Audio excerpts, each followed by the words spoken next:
My name is Tom Delaney. I'm the head brewer at Galway Bay Brewery. I've been here working at Galway Bay.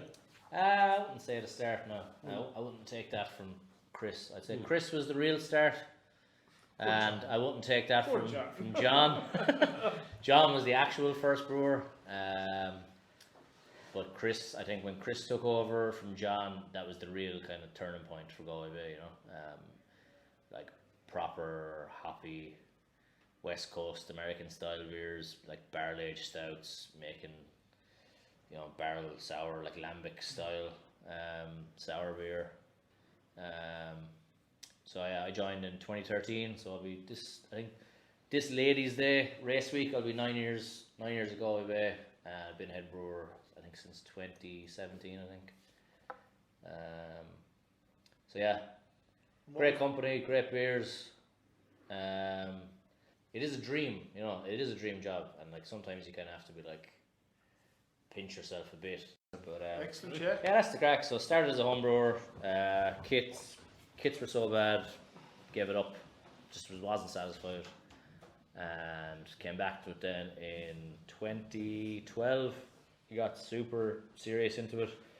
It was actually after a London trip. Visited a couple of breweries, went to Colonel. We got a behind the scenes tour at 4 Pure because there was an Irish brewer there. What else did we do? Yeah, just kind of a reawakening, I would say, to craft beer. I suppose, where were you before here then? I was a t-shirt printer. Okay, So yeah. in bands, on tour, playing in punk bands. Home baker. Yeah, printing t-shirts for people basically, and going on tour, driving bands around on tour. So Surfer. surfing, yeah, dodging work basically. So dodging the real life, real world. Where are we in 2-3 years? Hopefully, like the goal, like I guess, just to be like a center of excellence, for production and like full time in house lab, cold chain, and just trying to be innovative, but also not chase trends. Like that's very important for us. Like we're proud of our brewery and our heritage, and I'll be honest, I'm proud that we didn't chase the haze craze as well. Like we stuck to our guns. We made like extensive double barrel aged stouts and barley wines. We focused on lagers and all the nuances and the different styles for that. We ploughed on with West Coast styles. We're always quality focused, and like it's boring, let's be honest. Trying to do stuff Yeah, it's not sexy. right and consistent and like shelf stability and like low oxygen and like to satisfy the core range, because like at the end of the day it is our cross to bear as well. Like a lot of breweries don't have a core range, but in essence they do have a core range because they make similar beers with they just Little massage tweaks on the ingredients around a bit. Yeah. And like that's a business model, and I guess we're just like of the time where like you have the core range and that's our business model. So just trying to refine that, make it better, make it more shelf stable, so it travels better,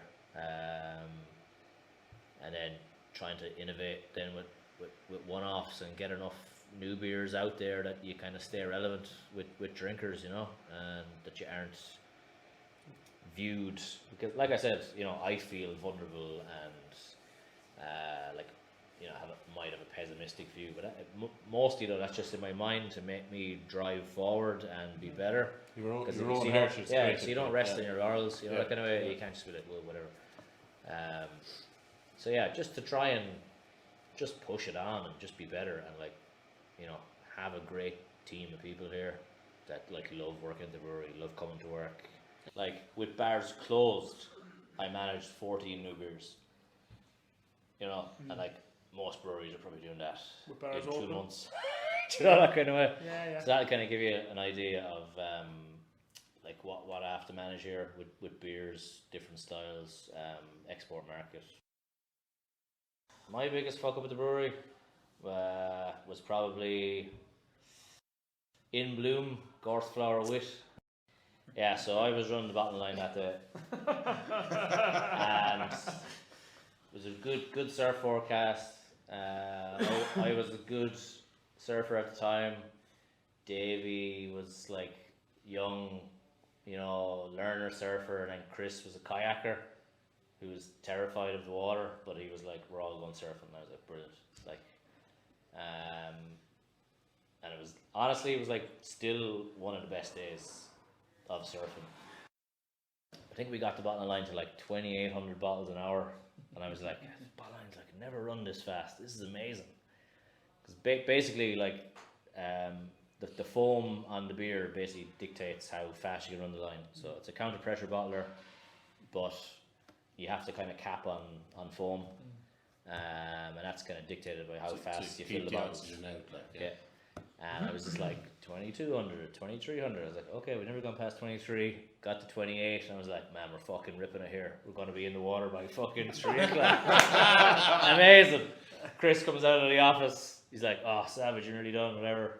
Bam, wrap the pallets, get him in the fridge, everybody in the fucking car. So we're like bopping down to Fenor in the van. Chris is in the passenger seat. Chris opens the bottle, pours it. He's like, it's dead flat. And I'm like, what? He's like, nobody checked the taste. So we had Zam and Nagel like shaker to test carbonation at the time. The carb was good, but no one actually used their mouth. So I think we ended up having like 2 pallets of flat In Bloom Gorse Flower Wit beer. So it's not all Today, bad. and there's a good story to it and all that kind of stuff. So you learn. Yeah. And we have all the instrumentation here now, like Anton Parr, fucking everything. Yeah, that you didn't. Thousands and thousands and thousands of euros of stuff, and I still drill into the lads. Taste it. Use your eyes, use your mouth. You know what I mean? Use your nose. Anton says this, and I go, okay, well, get the pigtail, pull a glass, use your eyes. Is the foam good? Does it taste good? Does it taste carbonated? Basically. So, at the end of the day, it's still a 15 grand box, but the sensors can be wrong. So, Machines know